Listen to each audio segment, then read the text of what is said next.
मेरी माला टूट गई, मैं राम भजन से छूटी। भला हुआ मेरी माला टूट गई, मैं राम भजन से छूटी। मेरे सिर से टली बला, भला हुआ मेरी माला टूट गई, मैं राम भजन से छूटी। मैं राम भजन से छूटी। नमस्कार मेरे प्यारे भाइयों, मेरे परमात्मा के प्यारे जीव हंसों। मैं बंदी छोड़ से यही दुआ करूंगा कि आप सब मेरे भाइयों का विवेक इतना बढ़ जाए, इतना बढ़ जाए कि कोई भी काल का दूत या कोई भी अधूरा गुरु या कोई भी अज्ञानी जीव आपके सामने टिक भी ना पाए। इतना विवेक हो जाए आपको कि आप किसी भी अज्ञानी जीव को उसको जवाब दे सकें, उसको बता सकें कि अब आप अज्ञानी नहीं रहे, कि अब आप भ्रमित नहीं हो सकते। साफ बोल दो कि बहुत हो गया तुम लोग का अज्ञान, अब और नहीं, और नहीं। अब आप पर परमात्मा की दया हो चुकी है और आप दूध और पानी को अलग करना जान चुके हो। अब और पानी नहीं पी सकते दूध में मिला हुआ, इसीलिए आपको हंस बोला गया है। जो भी नीर शीर का निबेड़ा करे वो ही हंस है, ना कि आपको किसी पक्षी की जून में डालने के लिए हंस बोला गया है। इन अज्ञानियों ने तो अर्थ का अनर्थ ही किया है आज तक। तो मेरे भाई, अच्छी तरह ज्ञान को समझना है, तभी जन्म मरण से मुक्ति हो सकती है। पहले ज्ञान को समझो, अज्ञान का नाश करो, फिर उस समझे हुए ज्ञान पर प्रैक्टिकल करो। पहले थ्योरी क्लियर कर लो, फिर उस पे प्रैक्टिकल करो, तभी निर्णय ज्ञान आएगा सामने। तभी उस प्रैक्टिकल का परिणाम आएगा, जिसको परम मुक्ति कहते हैं। उस परिणाम के आने के बाद आप कभी भी किसी गर्भ में नहीं जाओगे, हमेशा हमेशा के लिए मुक्त हो जाओगे। वैसे तो मैं समझ सकता हूं मेरे भाइयों कि आप हर चीज समझ रहे हैं, क्योंकि पिछले 2 सत्संग जो मैंने किए थे उसके रिगार्डिंग इतने मैसेज आए हैं, इतने फोन आए हैं, उससे पता लग जाता है कि आप लोगों की जो विवेक शक्ति है वो बढ़ती ही जा रही है। और बहुत खुशी भी होती है, क्योंकि मेरे यहां सत्संग करने का एक ही मकसद है कि आपको इतना विवेकी बना दूं कि कोई भी काल का दूत आपको भ्रमित ना कर पाए। बल्कि मैं तो इन सब पाखंडों को जड़ से खत्म करके केवल सुरत को शब्द में लगवाने आया हूं। इसके अलावा सब काल जाल है। कुछ भी करोगे इसके अलावा, केवल और केवल गर्भ जून में ही आओगे। भरमते रहोगे, भटकते रहोगे, जन्मते और मरते रहोगे। अगर शब्द में सूरत को नहीं संभाला तो। इसीलिए मेरे भाइयों, हमेशा ही कहता आया हूं कि केवल एक और केवल एक विधि है परमात्मा को पाने की, वो है विहंगम योग, केवल विहंगम योग। और विहंगम योग क्या होता है मैंने कई बार समझाया है। सीधे सुरती को शब्द में लगाना ही विहंगम योग है, ना कि 2, 3, 4, 5 पड़ाव पार कर करके जाना विहंगम योग है, बिल्कुल नहीं। तो इसी को आज क्लियर करेंगे कि आखिर करना क्या है। कुछ लोग श्वासों पे ध्यान लगाने लग जाते हैं और सोचते हैं कि हम विहंगम योग कर रहे हैं। अरे श्वास तो खुद टूटी हुई है 2 हिस्सों में, एक आती है एक जाती है। किस विहंगम योग की बात करते हो आप? ये तो एक झूला है, कभी ऊपर जाता है कभी नीचे जाता है। सुरती को अडोल शब्द में लगने से रोकता है ये श्वासों का हिंडोला। तो आज की वाणी में यही क्लियर करेंगे कि करना क्या है। तो क्या कहती है वाणी?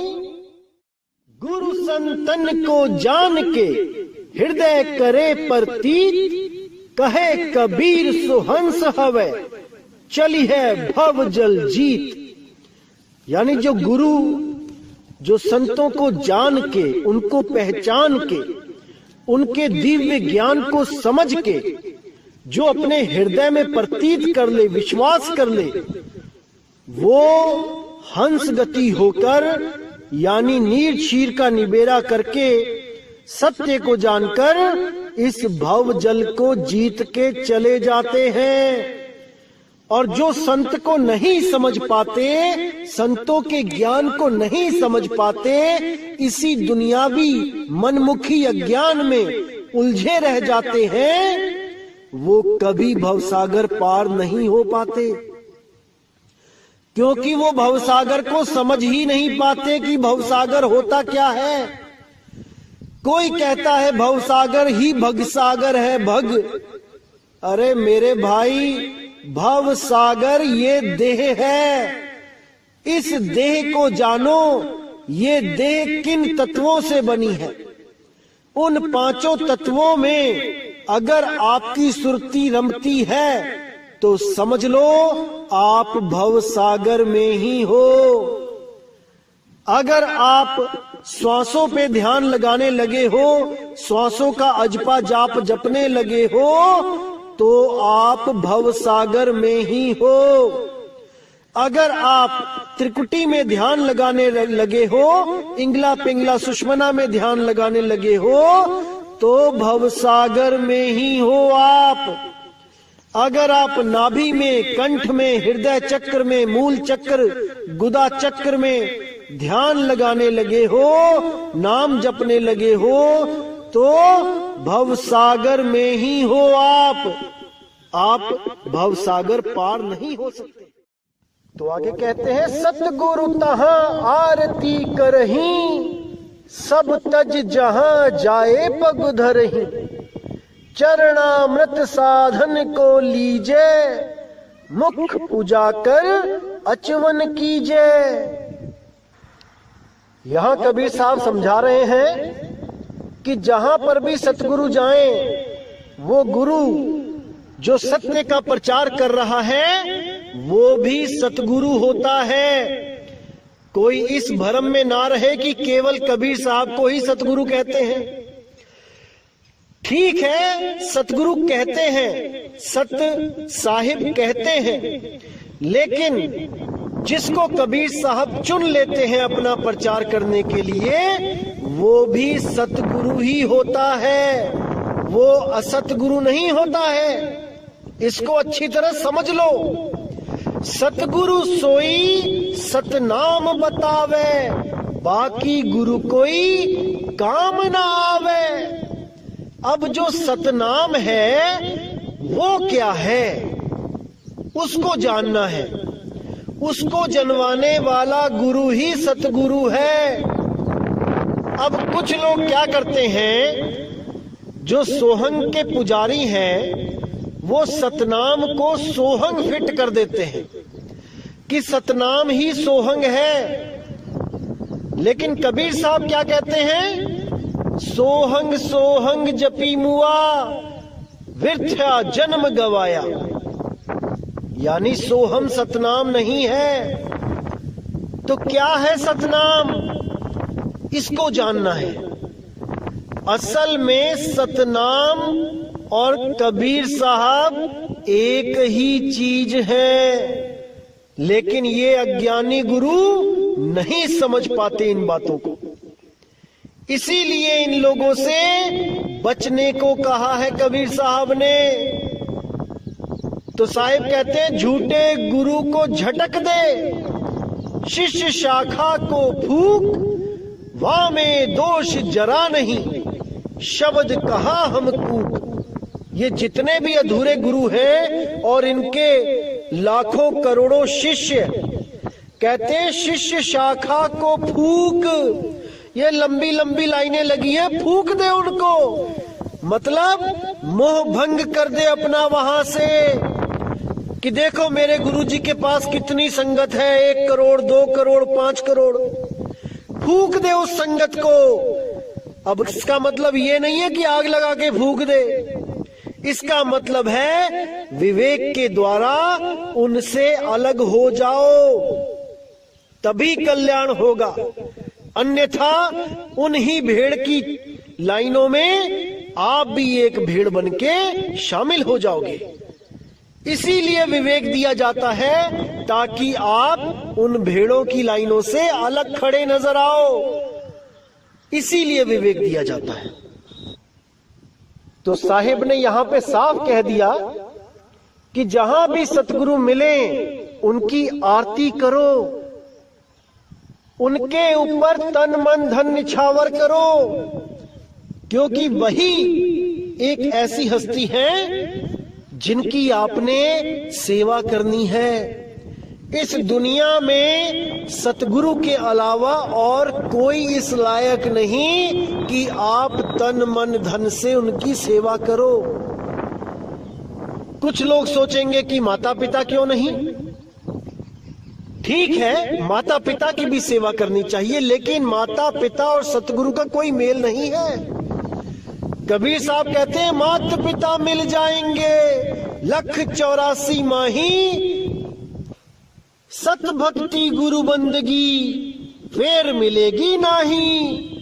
यानी माता पिता तो हर जून में मिल जाएंगे, अगर आप गाय भेड़ बकरी भी बन जाते हो तब भी माता पिता आपको मिल जाएंगे, लेकिन किसी जून में सत भक्ति सेवा बंदगी नहीं मिलेगी। इसलिए इस जन्म में सतगुरु की सेवा कर लेनी चाहिए। तो आगे कहते हैं चरणामृत साधन को लीजे, मुख पुजा कर अचवन कीजे। यानी गुरु का चरणामृत लेना चाहिए और साधना करनी चाहिए। चरणामृत लेने का बहुत बड़ा महत्व होता है, इससे साधना में लगन लगती है, साधना बहुत अच्छी बनने लग जाती है गुरु का चरणामृत लेने से। तो ध्यान देने योग्य जो बात है यहाँ पे कि यहाँ पे सतगुरु की आरती करने को, उन पे तन मन धन अर्पण करने को, उनका चरणामृत लेने को और भोजन करवा के उनका मुख साफ करने के लिए पानी देने को, ये सब जो बातें बताई गई हैं ये किस गुरु के बारे में बताया गया है ये जानना है। जैसे कि आपको पता है कि कबीर साहब तो 5 तत्व के हैं नहीं जो वो भोजन करेंगे, क्योंकि वाणी भी प्रमाणित करती है कि पानी से पैदा नहीं श्वासा नहीं शरीर, अन्न आहार करते नहीं वाह को नाम कबीर। तो जब कबीर साहब अन्न आहार करते नहीं तो यहां पे सतगुरु किसके लिए लिखा गया है, विचार करना है। क्योंकि कई YouTube चैनल में ऐसे मनमुखी लोग सत्संग करने लग गए हैं और अपनी मनमुखी बातें बता के आप लोगों को भ्रमित करने लग गए हैं कि कबीर साहब के अलावा सतगुरु कोई लगा ही नहीं सकता। अरे यहां स्वयं कबीर साहब सतगुरु की उपाधि दे रहे हैं उस गुरु को, और उसका चरणामृत लेने के लिए भी बोल रहे हैं, और उनको भोजन करा के सेवा करने के लिए भी बोल रहे हैं। तो इसको अच्छी तरह समझ लो मेरे भाइयों, क्योंकि ऐसे निगुरे लोग आपको भी निगुरा बनाने में कोई कसर नहीं छोड़ेंगे। ये तो चाहते ही हैं कि जैसे हमने कोई गुरु धारण नहीं किया वैसे ही आप भी ना करो। बातें तो करेंगे ये लोग कबीर साहब की, लेकिन गुरु से नफरत करवा देंगे। जबकि कबीर साहब ने साफ बोला है कि बिना गुरु के ज्ञान नहीं हो सकता। परमात्मा और गुरु अगर एक साथ भी खड़े होकर दर्शन दे दें तो गुरु के पहले चरण छुओ, साफ बोला है। लेकिन ये बातें इन लोगों के दिमाग में नहीं जाने वाली, क्योंकि ये अपने ही मन के द्वारा पूर्णतः भ्रमित हो चुके हैं, अपने ही मन से भ्रमित किए जा चुके हैं। अभी इनको यही नहीं समझ में आ रहा कि जो इनके अंदर से एक आवाज आती है कि नहीं गुरु धारण नहीं करना चाहिए, ये आवाज किसकी है। जिस दिन ये लोग इस आवाज को समझ गए कि किसकी है, उस दिन इनको रोते नहीं बनेगा। अभी तो हंसते हैं ये लोग, लेकिन जब इनको समझ में आ गया कि ये काल अंदर से प्रेरणा दे रहा था कि गुरु धारण मत करना, और इन्होंने उस काल की आवाज को मान लिया और इन्होंने जीवन भर गुरु नहीं धारण किया और केवल किताबें पढ़ के अपने आप ही उस सिद्धांत तक पहुंचने की कोशिश करी, जिसके लिए कबीर साहब ने कहा है कोटि जन्म का पंथ था, पल में दिया पहुंचाए, सतगुरु बड़े दयाल हैं, जो भेद दिया बतलाए। वो सतगुरु भेद बताता है, ये किताबों से भेद नहीं पता चल पाता, क्योंकि किताबों में वो भेद दिया ही नहीं गया है। 33 अरब ज्ञान हम भाखा, मूल ज्ञान गुप्त कर राखा। इन ग्रंथों में वो है ही नहीं जो तुम सोच रहे हो कि ग्रंथ को पढ़ के मुझे मूल ज्ञान समझ में आ जाएगा।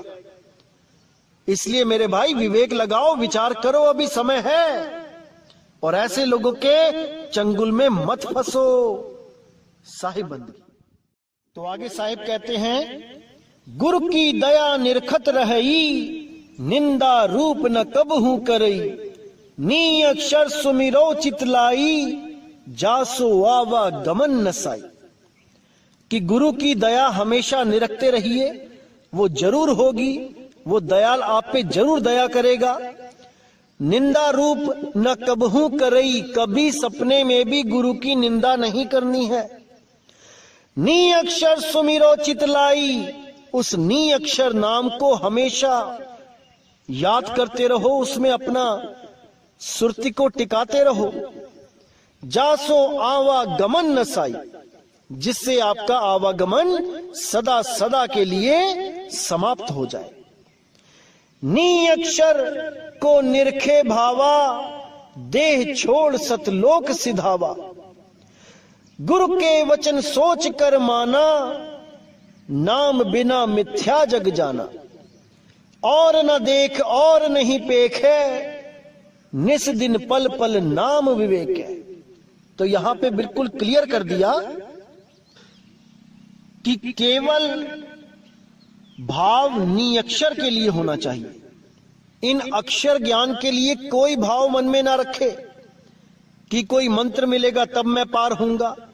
वो अकह अनाम है, वो नी अक्षर नाम है। केवल भाव उसी के लिए होना चाहिए। देह छोड़ सतलोक सिधावा, इस देह को त्याग के हमेशा के लिए उस नी अक्षर में इस सुरत को समा जाना है। गुरु के वचन सोच कर माना, नाम बिना मिथ्या जग जाना। गुरु के वचन को समझ बूझ के विचार करके मान के इस दुनिया को झूठ समझ के हमेशा के लिए मोह रहित हो जाना है, तभी बात बनेगी मेरे भाई। और न देख और नहीं पेखे, निस दिन पल पल नाम विवेक है।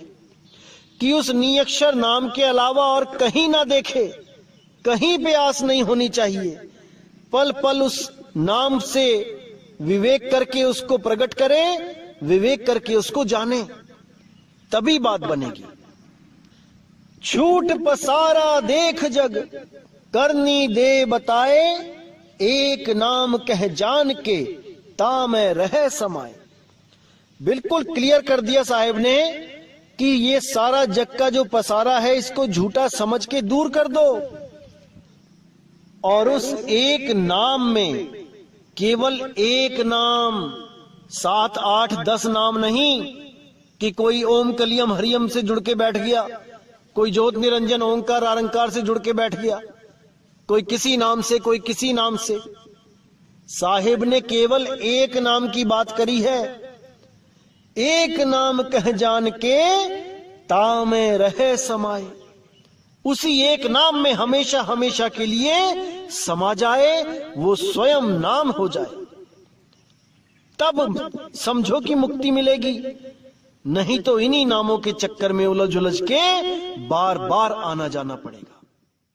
तो आगे साहिब कहते हैं, करम भरम की छोड़ ही आशा, एक नाम सो कर विश्वासा, कुल की लज्जा भरम न सावे, ऐसी रहनी साध कहावे। यह विधि सो तुम पंथ चलाओ, जन्म जन्म को पाप न साओ। वंश तुम्हार लोग कह जाई, नाम बिना बूढ़ी दुनियाई। नाम जान सो वंश तुम्हारा, बिना नाम बूढ़ा संसारा। नाम पार नहीं वेद न पावा, नेति नेति कर सब गह गोहरावा। अब कितना यहाँ पे क्लियर कर दिया साहिब ने कि सब कर्म भरम छोड़ के, कर्म भरम में क्या आता है, ये सब पूजा पाठ, नारियल पान, ये सब छोड़ के एक नाम सो कर विश्वासा, केवल एक नाम पे विश्वास करो, उस निज नाम पे विश्वास करो, उस निअक्षर नाम पे विश्वास करो। ना कि नारियल फुड़वा के 5 नाम जपने के लिए दे दिए। अरे जब परमात्मा एक है तो उसका नाम भी एक है, इतना भी नहीं समझ पाए। तो क्या कहते हैं, कुल की लज्जा भरम न सावे, ऐसी रहनी साध कहावे। वो ये भी ना सोचे कि मैं राजपूत हूं, मैं ब्राह्मण हूं, मैं कोई बानिया हूं, किसी समाज का हूं, नहीं।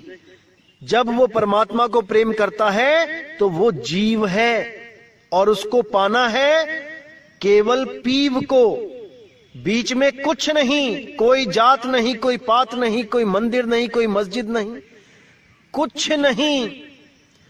यह विधि सो तुम पंथ चलाओ, जन्म जन्म को पाप न साओ। इस विधि से तुम पंथ चलाना धर्मदास, और जन्म जन्म के लोगों के जो पाप हैं उनको नष्ट करवा देना। वंश तुम्हारा लोक कह जाई, नाम बिना बूढ़ी दुनियाई। नाम जान सो वंश तुम्हारा, बिना नाम बूढ़ा संसारा।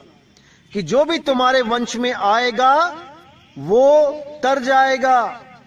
किस वंश में? गुरु शिष्य वंश में, ना कि गुरु पुत्र वंश में। नाम बिना बूढ़ी दुनियाई, नाम के बिना सारी दुनिया बूढ़ेगी यानी डूबेगी। नाम जान सो वंश तुम्हारा, जो तुम्हारा अके अनाम, वो निअक्षर नाम जानता है वही तुम्हारा वंश है। जो ये 5 नाम देते हैं ये तुम्हारा वंश नहीं है, ये काल घुसा हुआ है तुम्हारे वंश में। तो साहिब कहते हैं नाम जान सो वंश तुम्हारा, जो तुम्हारे नाम को जानते हैं वही तुम्हारा वंश है। बिना नाम बूढ़ा संसारा, बिना नाम के सारा संसार भी बूढ़ेगा, और ये जो गद्दियों पे बैठे हैं 5-5 नाम देते हैं ये भी बूढ़ेंगे, क्योंकि ये भी संसारी गुरु हैं, ये तुम्हारे वंशज नहीं हैं। ये केवल नाम के वंशज हैं, काम के वंशज नहीं हैं। नाम पार नहीं वेद न पावा, नेति नेति कर सब गोहरावा। कि इस नाम को वेद भी नहीं जान पाए, और जो ये गुरु लोग वेदों की दुहाई देते हैं कि वेदों में कबीर साहब ने साधना बताई है वेदों के द्वारा, ये सब झूठ बोलते हैं। कबीर साहब तो कहते हैं वेद हमारा भेद है, हम वेदन के माही, जौन भेद से मैं मिलूं, वेद हु जानत नाही। जब वेद जानते ही नहीं है तो उसको खोल ही क्यों रहे हो? खोल के भी क्या मिलेगा? अगर कहीं चंद अक्षर ढूंढ भी लिए, कबीर कबीर कबीर लिखा हुआ, तब भी वो जानते नहीं है कबीर को। खोलना ना खोलना एक बराबर है।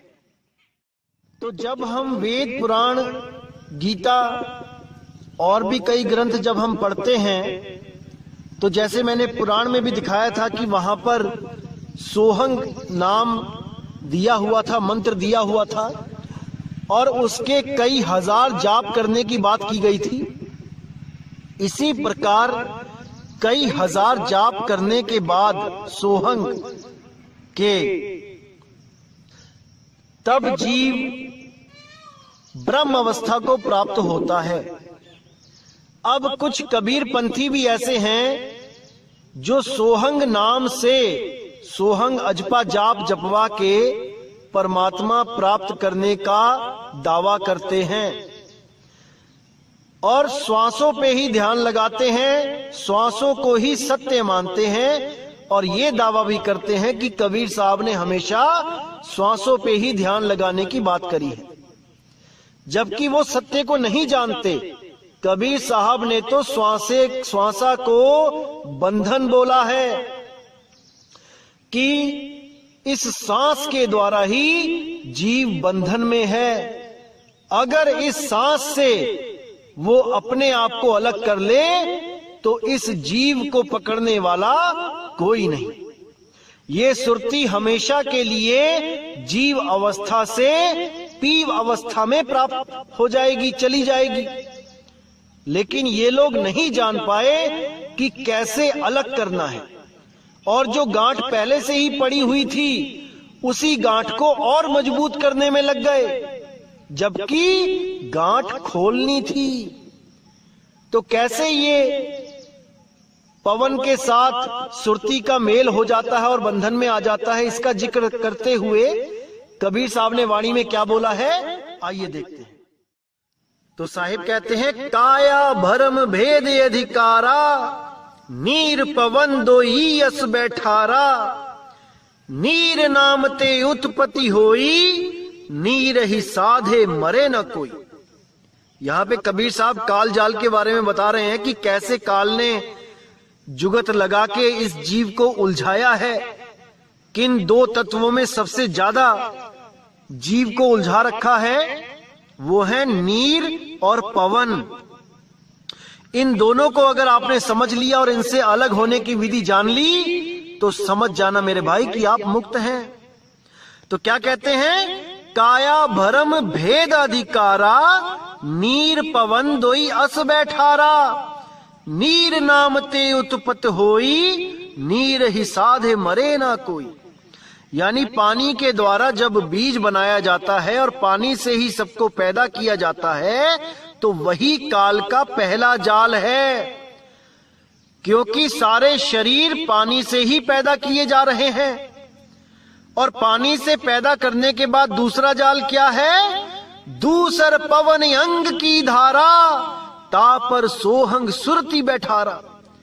उस पवन धार को जोड़ दिया जाता है इस जीव के शरीर से और उस पे सुरती, सोहंग सुरती को बैठा दिया जाता है। अब पवन पे कौन बैठा है, सोहंग सुरती, और वो उसको एक वाहन के रूप में चला रही है। जैसे आप मोटरसाइकिल के ऊपर बैठ के एक शहर से दूसरे शहर में जाओ तो मोटरसाइकिल तो जड़ है और आप चेतन हो, आप चला रहे हो इसलिए वो चल रही है। तो आप चला रहे हो इसलिए वो एक शहर से दूसरे शहर में जा रही है, और वो जा रही है इसलिए आप भी जा रहे हो। समझो इस बात को कि गाड़ी के ऊपर आप बैठे हो, आपकी वजह से गाड़ी चल रही है और गाड़ी की वजह से आप भी चल रहे हो। तो यही वो गांठ है जिसको खोलना है, क्योंकि पवन के द्वारा ही ये सुरती एक शरीर से दूसरे शरीर में जा रही है, एक गर्भ से दूसरे गर्भ में जा रही है। जिस गुरु ने दोबारा आपको इसी पवन से जोड़ दिया, ये कहकर कि तुम इस पवन से जुड़ जाओ, इस पवन से साधन करो, सुरती लगाओ इस पवन पे, तो समझ जाना मेरे भाई कि आपको उसने एक और गांठ में जोड़ दिया है। गांठ खोलने की जगह एक और गांठ मार दी वहां पे। अब आप सारी उम्र अलग नहीं हो सकते। इसीलिए सतगुरु क्या करते हैं, उस गांठ को खोल देते हैं। तो क्या बोलते हैं, दूसर पवन अंग की धारा, तापर सोहंग सुरती बैठारा। पवन भेद है अग में अपारा, आदि अंत सब कीन पसारा। यही पवन और जल, यही दोनों की वजह से इस आदि अंत का पसारा पड़ा हुआ है। ये दोनों खत्म हो जाएं तो यहां पर कोई जीव ना रह पाए। पवन डारी श्वासा अवगाहा, बिन सतगुरु पावै नहीं लाहा। अवगाहा का मतलब होता है बहुत गूढ़ भेद रहस्य। पवन डारी श्वासा अवगाहा, यानी इस पवन का भेद बताने वाला कोई बिरला ही गुरु होगा जो इस गूढ़ ज्ञान को बताएगा और इन दोनों जो भरम जाल हैं, पवन और जल, इन दोनों से आपको अलग कर देगा। बिन सतगुरु पावे नहीं लाहा, बिना सतगुरु के आप इन दोनों तत्वों से जुदा नहीं हो सकते। आप श्वासों से अलग हो ही नहीं सकते, बल्कि ऐसे गुरु मिलेंगे जो इन श्वासों के द्वारा आपको सूक्ष्म शरीरों की सैर करवाने लग जाएंगे। याद रखना मेरे भाइयों, सूक्ष्म शरीर में भले चले जाओ, लेकिन पवन का जो बंधन है वो वहां पे भी है। सूक्ष्म शरीरों में भी आप सांस लेते हो, वहां पे भी आप मुक्त नहीं हो, क्योंकि जहां पे भी सांस है वहां गिनती है, और जहां पे भी गिनती है वो काल का जाल है। क्योंकि श्वासें गिनती में ही मिलती हैं, चाहे स्थूल शरीर हो चाहे सूक्ष्म शरीर हो। हमने श्वासों के जाल से बाहर निकल जाना है और अनगिनत समय के लिए मुक्त हो जाना है, अमर हो जाना है। अमर हम हैं ही तो पहले से ही, लेकिन भरम जाल की वजह से, इन श्वासों की वजह से हम अमर नहीं महसूस कर पा रहे हैं अपने आप को। सब के सब इन श्वासों के जाल में हैं, इन श्वासों की गिनती के अधीन। तो इसीलिए मेरे भाई इन श्वासों से बाहर निकलना है, और आने वाले सत्संगों में मैं श्वासों का ये जो भरम जाल है ये बिल्कुल ही क्लियर कर दूंगा, आप बिल्कुल चिंता ना करें। तो दोस्तों आज का सत्संग यही समाप्त करते हैं, और बंदी छोड़ से यही अरदास करूंगा कि आप सब मेरे भाइयों का विवेक हमेशा हमेशा के लिए जाग जाए, ताकि कोई भी ऐसा कालदूत आपको भरमा ना पाए जो ये बोल के भ्रमित कर दे कि कबीर साहब भी श्वासों के जाप की बात करते हैं। ऐसा नहीं है भाई। तो इसी के साथ मुझे विदा करें। जय गुरु बंदी छोड़ वैराग साहिब, जय गुरु बंदी छोड़ साधु शरण साहिब, जय गुरु बंदी छोड़ बाबा मदन साहिब, मेरे बाबा नानक साहिब, मेरे गुरु रविदास जी, मेरे गुरु अंगद देव जी, मेरे बुल्ला शाह बाबा जी, सब संतों की जय हो। जय जय सतगुरु बंदी छोड़ सतगुरु सत्य कबीर साहिब की सदा ही जय हो, सदा ही जय हो मेरे मालिक की। साहिब बंदगी सतनाम।